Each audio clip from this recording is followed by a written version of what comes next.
Assalamualaikum warahmatullahi wabarakatuh. Namo Buddhaya, salam kebajikan. Halo teman-teman, hari ini kami akan memaparkan video tentang pendidikan keluarga dengan saya Nadine Aulia Putri Bahari dengan NIM 250 210 402 041 dan teman-teman saya. Saya Yustini Srina Kuroto Ayun dengan nomor induk mahasiswa 25021 0402 108. Dengan saya Arinda Histia Wahyudi dengan nomor NIM 250 210 402137. Dengan saya Belva Karisa dengan NIM 2502 1040 2148. Nama saya Aditya Noval Kusuma Wardana dengan NIM 250 210 402 111. Saya Floreta Elisia Irianto dengan NIM 250 210 402 042. PPT tentang pendidikan keluarga, mata kuliah pengantar ilmu pendidikan oleh kelompok 3. Pada bagian pendahuluan, pendidikan dalam keluarga merupakan dasar bagi pendidikan anak selanjutnya. Atau dapat pula dikatakan bahwa keluarga merupakan peletak dasar bagi pendidikan yang pertama dan utama. Dikatakan demikian karena segala pengetahuan, kecerdasan, intelektual maupun minat anak diperoleh pertama-tama dari orang tua, yakni keluarga dan anggota keluarga lainnya. Oleh karena itu, orang tua harus menanamkan nilai-nilai yang sangat diperlukan bagi perkembangan kepribadian anak-anaknya. Sehingga anak akan tumbuh menjadi pribadi yang mandiri, tangguh, dan memiliki sifat-sifat kepribadian yang baik pula. Seperti tidak mudah marah, tidak mudah emosional, mampu beradaptasi, dan lain sebagainya. Pengertian pendidikan keluarga sendiri menurut para ahli, yakni Mansur pada tahun 2005, pendidikan keluarga adalah proses pemberian positif bagi tumbuh kembang seorang anak sebagai pondasi pendidikan selanjutnya. Lalu menurut Abdullah, pada tahun 2003, beliau berpendapat hampir sama bahwa pendidikan keluarga adalah suatu usaha yang dilakukan oleh orang tua berupa pembiasaan dan improvisasi untuk membantu perkembangan pribadi anak. Menurut pendapat para ahli di atas, maka konsep pendidikan keluarga tidak hanya sekedar proses, tetapi juga adanya praktek dan implementasi pendidikan. Selanjutnya, mari kita bahas pada tujuan pendidikan keluarga dalam perspektif pendidikan agama Islam. Yang pertama, yakni menanamkan keimanan dan ketaatan kepada Allah. Melalui pendidikan keluarga Islam, anak dilatih untuk selalu dekat dan merasa dipantau oleh Allah atas kesadaran individu. Kedua, untuk membentuk karakter dan akhlak yang mulia. Melalui penerapan nilai-nilai pendidikan keluarga Islam dalam Quran Surat Luqman ayat 12 hingga 19, yaitu agar anak selalu menjadi manusia yang bersyukur kepada Allah, anak yang berbakti kepada kedua orang tua, melakukan kewajiban, memiliki sikap sederhana, dan tidak sombong. Sedangkan tujuan secara jasmani pendidikan anak dalam keluarga ialah mencetak anak-anak agar menjadi potensi secara individu, sosial, dan profesional. Kita perlu takut dan khawatir jika keturunan keluarga dalam kondisi yang lemah pada segala aspek.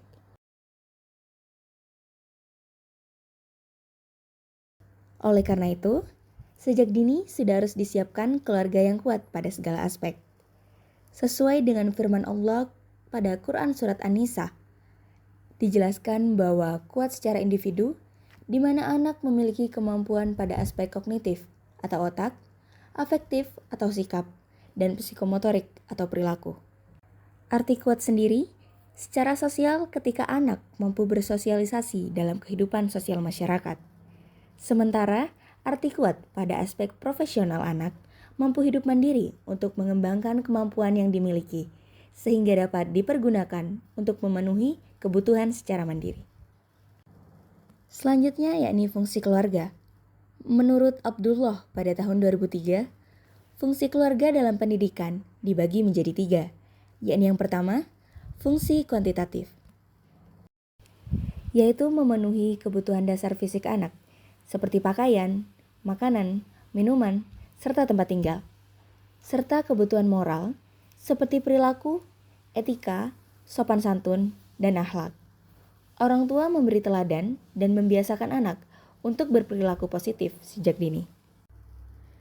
Seperti mengajarkan anak sejak dini perbuatan-perbuatan yang baik, mencontohkan keteladanan atau hal-hal yang baik, mempraktekkan nilai-nilai positif, baik dalam perilaku keseharian anak maupun di saat-saat tertentu.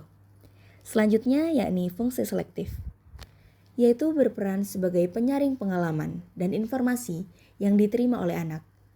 Keluarga mengawasi, membimbing, serta memberi pengalaman belajar agar anak-anak mampu membedakan mana yang baik dan mana yang buruk.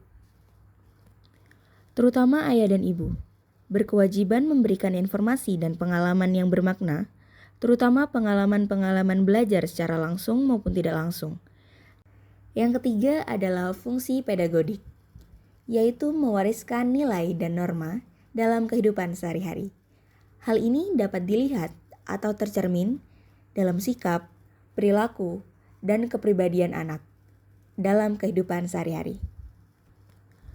Karena tugas akhir dari pendidikan keluarga akan tercermin dari sikap, perilaku, dan kepribadian anak dalam bermasyarakat.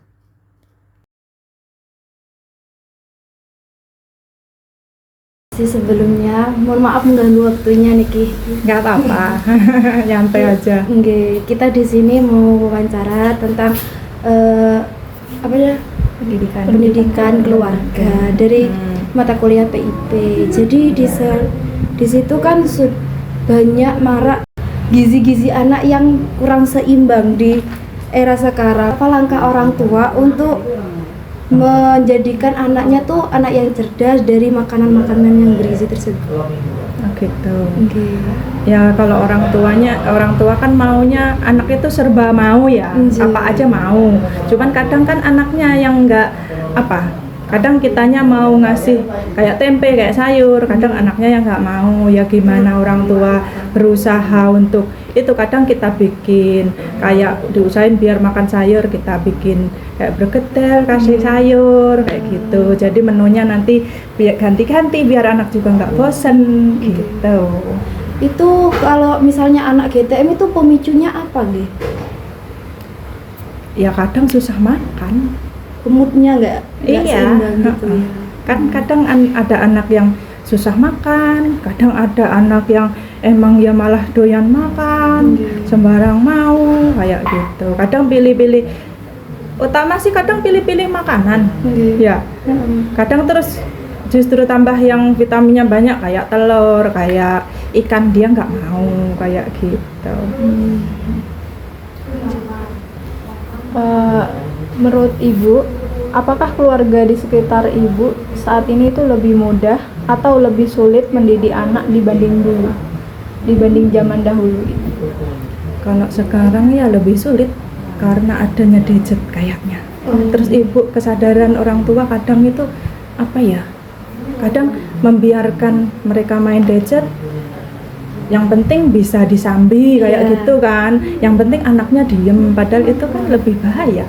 Kalau zaman dulu anak masih main di luar, kadang masih TV aja kadang jarang kayak gitu. Ya kalau kata saya lebih aman dulu daripada sekarang, lebih gampang dulu daripada sekarang. Apalagi anak zaman sekarang. Kayak mengalami gadget.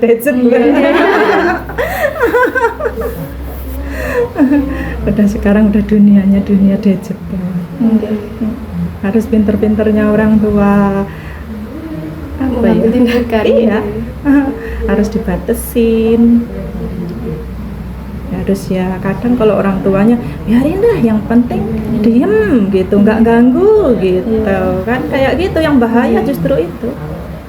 Terus misalnya paparan era digitalisasi sekarang itu dampaknya apa aja sih Bu? Udah bagi anak-anak muda, anak kecil misalnya, kan banyak sekarang sih ya anak-anak umur 4 tahun sudah dikasih gadget sama orang tuanya. Itu apa berpengaruh dengan tumbuh kembangnya? Wah ya pasti, kalau terpengaruh pasti.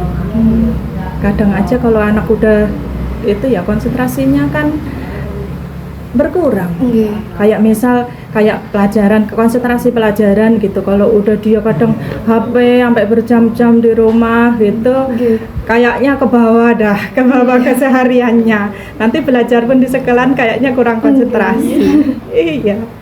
Terus kalau misalnya untuk seorang ayah gitu, kan sekarang banyak ya Bu ya, kurangnya kasih sayang dari ayah, apalagi sekarang anak udah dikasih gadget sama ibunya, terus ibunya ada yang bekerja, ayahnya bekerja, terus anaknya itu biasanya dampak yang terlihat dari seorang anak usia dini itu biasanya seperti apa?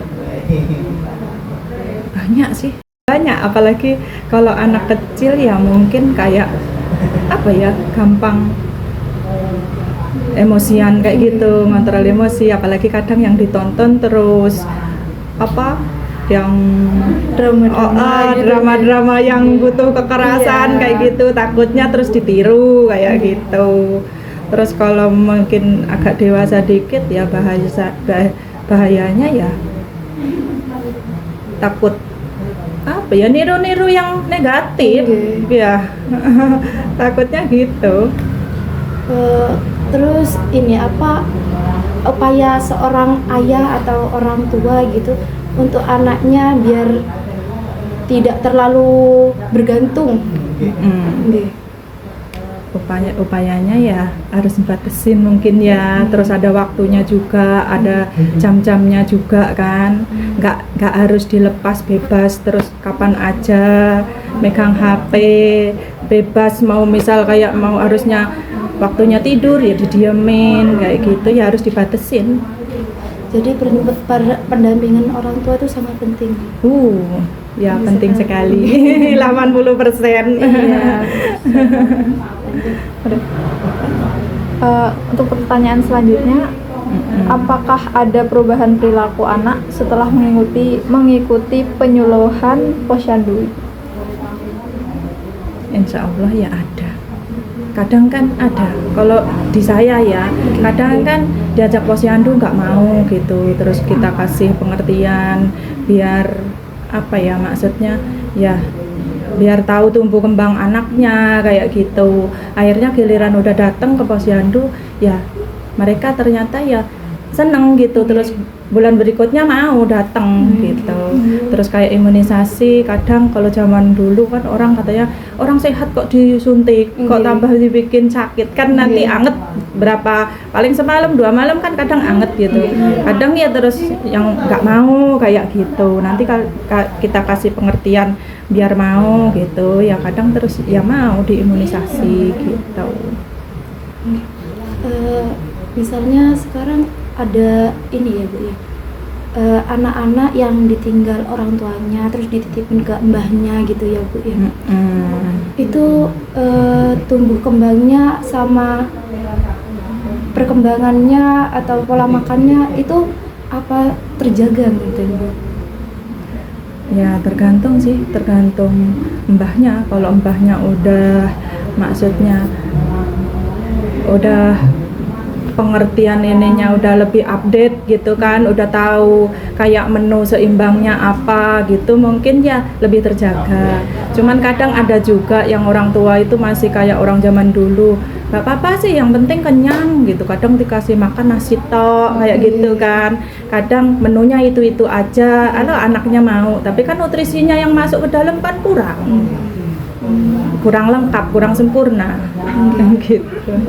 Kalau di posyandunya jenengan sendiri itu apa banyak yang anak-anak diasuh mbahnya gitu? Nggak banyak sih, cuman ya sebagian ada, tapi beda dari tubuhnya gitu. Iya, dari tumbuh kembangnya juga beda. Terus ya yang kelihatan sih nanti udah gedenya itu, kalau sama mbahnya kan lebih apa maunya diturutin, kalau sama orang tua sendiri kadang mungkin ada yang ini nggak boleh, kayak ciki-ciki kebanyakan jangan kan, ada yang dilarang kayak gitu. Kalau sama mbahnya nggak apa-apa wis kasih aja ya, aman-aman gitu. Kadang kan itu yang bikin bahaya gitu kan. Jadi anaknya jadi kayak terserah sendiri gitu, mau menang sendiri gitu. Iya. kayak pengontrolan emosi ya beda. Mungkin pertanyaan selanjutnya, kan pendidikan keluarga itu tidak hanya saat kita kecil ya Ibu. Ya. Jadi sampai kita besar pun keluarga tuh pasti akan selalu mendampingi kita. Ibu kan juga punya anak yang seumuran kita nih, yang sudah sampai ke tingkat perguruan tinggi. Iya. Biasanya keluarga itu support yang paling penting di dalam dunia pendidikan. Gimana anak itu bisa mau belajar dengan lebih giat, bahkan sampai kemauan untuk kembali melanjutkan ke jenjang yang lebih tinggi. Mungkin ada tips dari Ibu agar anak itu bisa lebih semangat kuliahnya, bisa lebih nyaman belajarnya di sekolah. Mungkin ada? Kalau saya sih apa ya, support mah selalu support ke anak ya. Yang penting itu positif gitu ya. Kalau ya mungkin sebagai orang tua ada khawatir apa gitu ya, emang selalu kayaknya ada, cuman kita juga nggak boleh terus ngekang, oh ini nggak boleh, itu nggak boleh kayak gitu. Kita juga harus ngasih apa ya sebenarnya kalau dibilang kebebasan gitu ya bukan kebebasan yang aneh-aneh gitu loh. Cuman setidaknya kita ya jangan terlalu ngekang gitu. Terus mungkin ya setidaknya ya ditanyain anak tuh maunya apa gitu. Kalau emang selagi positif ya kita dukung aja, ayo aja. Ada lagi sudah itu ya? Di sini ada. Ayo monggo apalagi. Ada pertanyaan. Ada pertanyaan kameramen? Enggak. Terima kasih Bu, ini Iya, sama-sama. informasinya bermanfaat banget buat kami. Insya Allah akan menjadi video yang bermanfaat buat teman-teman sekalian. Dan Amin. Saya juga minta maaf misal ada salah kata atau mungkin jawabannya kurang tepat gitu. Saya juga minta maaf ya. Terima kasih sekali. Terima kasih Iya, Ibu. sama-sama. Pendidikan keluarga merupakan dasar utama dalam proses pembentukan kepribadian, karakter, serta kemampuan sosial dan emosional anak. Keluarga menjadi lingkungan pertama dan terdekat yang memberikan pengalaman belajar sejak anak lahir.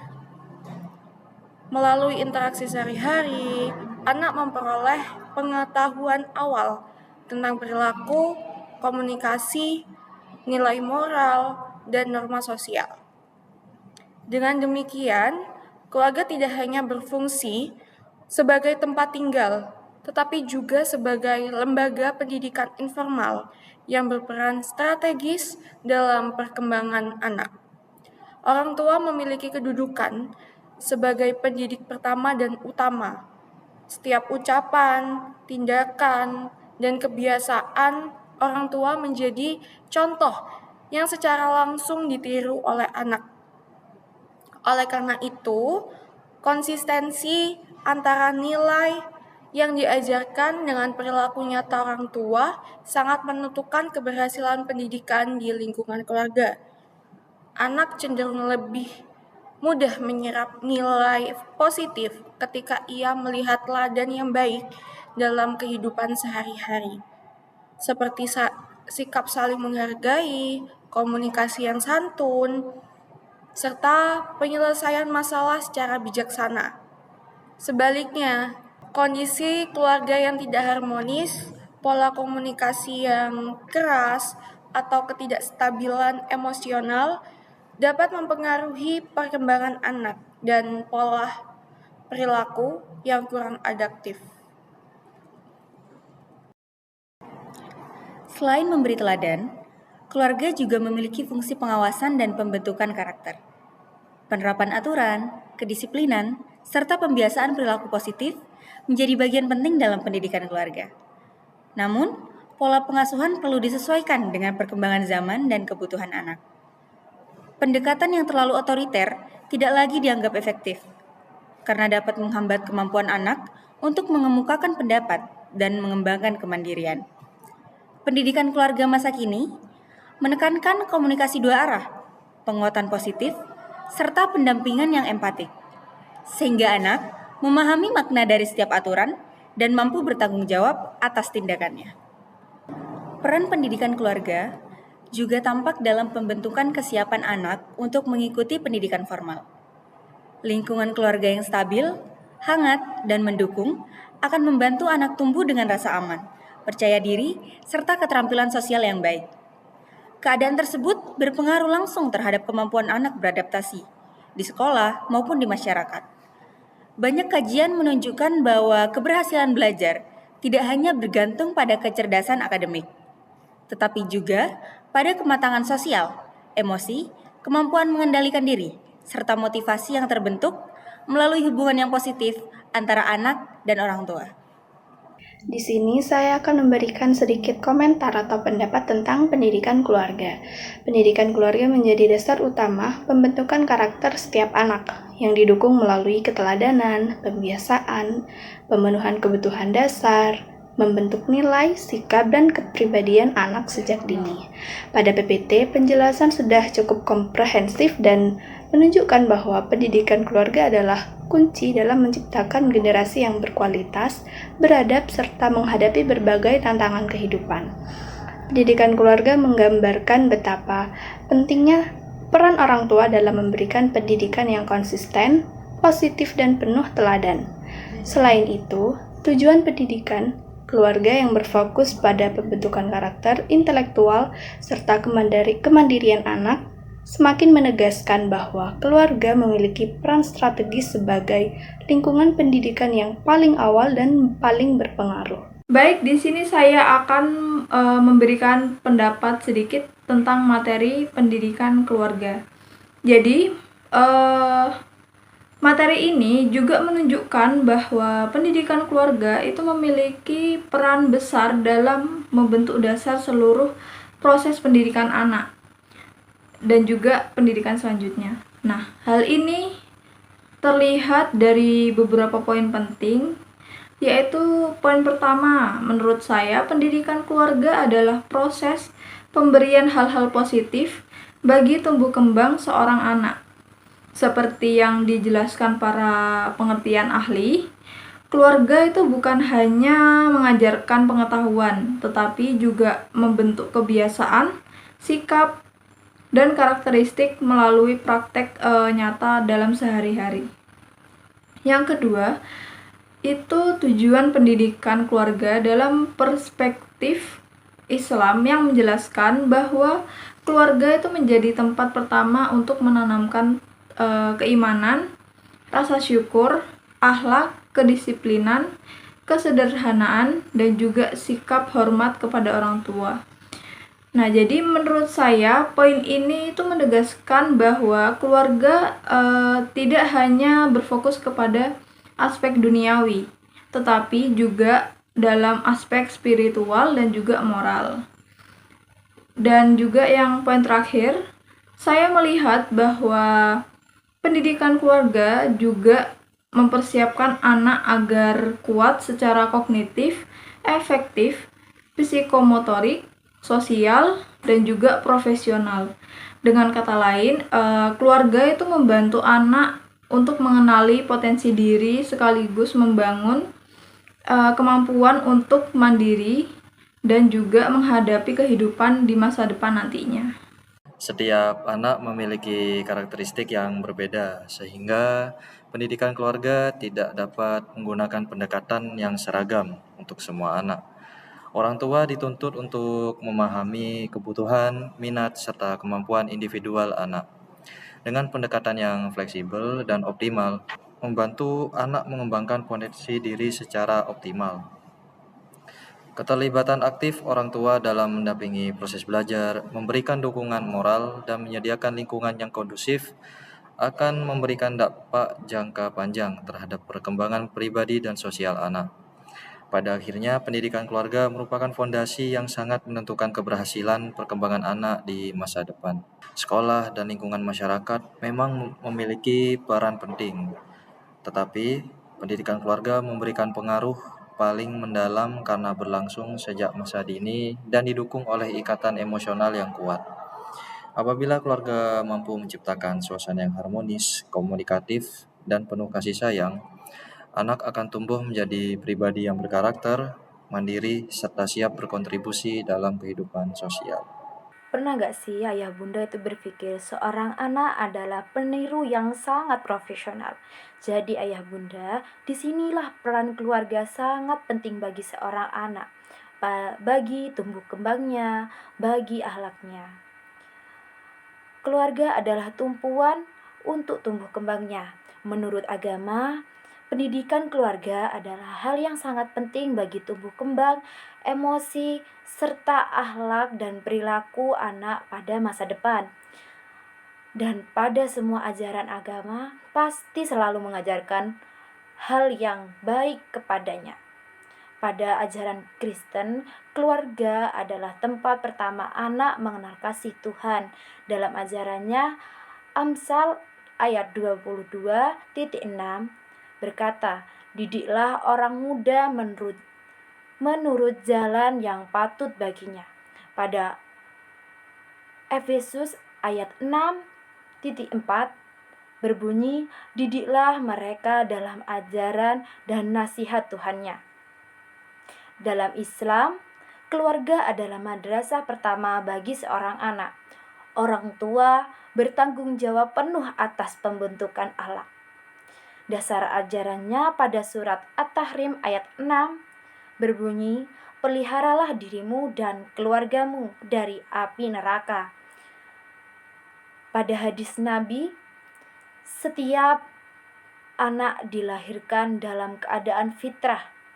Orang tuanya lah yang mendidiknya. Hadis radhiyallahu anhu, Bukhari dan Muslim.